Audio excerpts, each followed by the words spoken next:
Video में फिर से एक बार आपका स्वागत है। जेपीएससी सीजीएल से जुड़ी बाकी सभी विवादित परीक्षाएं रद्द हो गई। हमने जश्न देख लिया, हमने आक्रोश देख लिया। दोपहर से देर रात तक सभी जयपाल सिंह मुंडा स्टेडियम पे ही मौजूद थे, लोगों के विचार जान रहे हैं। अब जो खबरें आ रही हैं देखा जाना चाहिए, वो ज्यादा सुना जाना चाहिए, क्योंकि ये जो खबर आ रही है वो ज्यादा जरूरी है। तो मैं एक एक करके आपको वो खबरें बताऊंगा, वीडियो के अंत तक बने रहे। पहली खबर जो ये आ रही है वो आ रही है प्रोजेक्ट भवन से। प्रोजेक्ट भवन का दरवाजा बंद कर दिया गया है। जी हाँ दोस्तों, प्रोजेक्ट भवन का दरवाजा बंद कर दिया गया है। प्रोजेक्ट भवन के बाहर भारी संख्या में अभ्यर्थी, उनके परिजन और लोग मौजूद हैं जो विरोध अपना दर्ज करा रहे हैं। उनका कहना है कि कल तक हम जिस भवन में कर्मचारी थे, आज एक झटके में हम बेरोजगार हो गए हैं और हमें भवन के अंदर घुसने तक नहीं दिया जा रहा है। अभ्यर्थियों में सरकार के फैसले को लेकर भारी आक्रोश है। उनका कहना है कि उन्होंने केंद्र सहित अन्य विभाग की नौकरी तक छोड़कर अपने राज्य में काम करने का फैसला लिया। अभ्यर्थियों का यह भी आरोप है कि बिना उनका पक्ष सुने नौकरी रद्द करने का फरमान जारी कर दिया गया,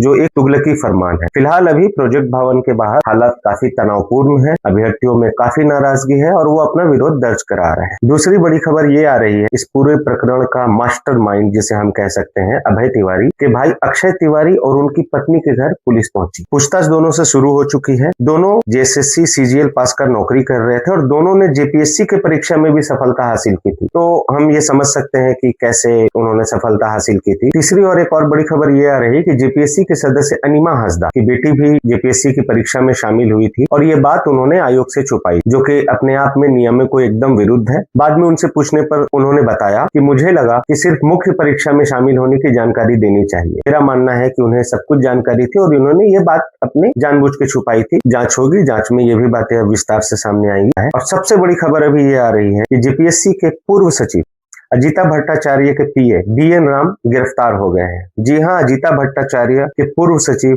बीएन राम गिरफ्तार हो गए हैं। आरोप यह है कि बीएन राम अभ्यर्थियों को इंटरव्यू पास कराने के बदले 40 लाख रुपया लेते थे। और सबसे बड़ी हैरानी की बात यह है कि जिन अभ्यर्थियों से भी 40 लाख लेने के आरोप हैं, वो परीक्षा में पास हो गए हैं। एक इंटरव्यू पास कराने के 40 लाख, जरा सोचिए कि कुल कितने कैंडिडेट से पैसा लिया होगा। ध्यान रहे कि ये सिर्फ आरोप है। जैसे जैसे जांच आगे बढ़ेगी तो ये आरोप सिद्ध होंगे नहीं होंगे, ये जांच का विषय है। जयपाल सिंह स्टेडियम अब लगभग खाली हो चुका है। कुछ अभ्यर्थियों से मैंने बात की है, दबे जबान में वो कह रहे हैं जेपीएससी के चेयरमैन सिर्फ ख्यांति ही जेल में क्यों है? पैसे लेने के सबूत जब और लोगों पर आ रहे हैं, ये ओपन एंड शट केस होते जा रहा है, तो सिर्फ ख्यांते जेल पे क्यों है? बाकी लोग जेल पे क्यों नहीं है? क्या सिर्फ सरकार ख्यांते को जेल भेजकर खाना पूर्ति कर रही है? वीडियो के अंत तक बने रहने के लिए आपका धन्यवाद। तो ये बड़ी खबरें थी जो रांची से आ रही हैं। नवीडिया आपके साथ पल पल की न्यूज शेयर कर रहा है। आगे की ताजा अपडेट्स के लिए जुड़े रहें नवीडिया के साथ। धन्यवाद।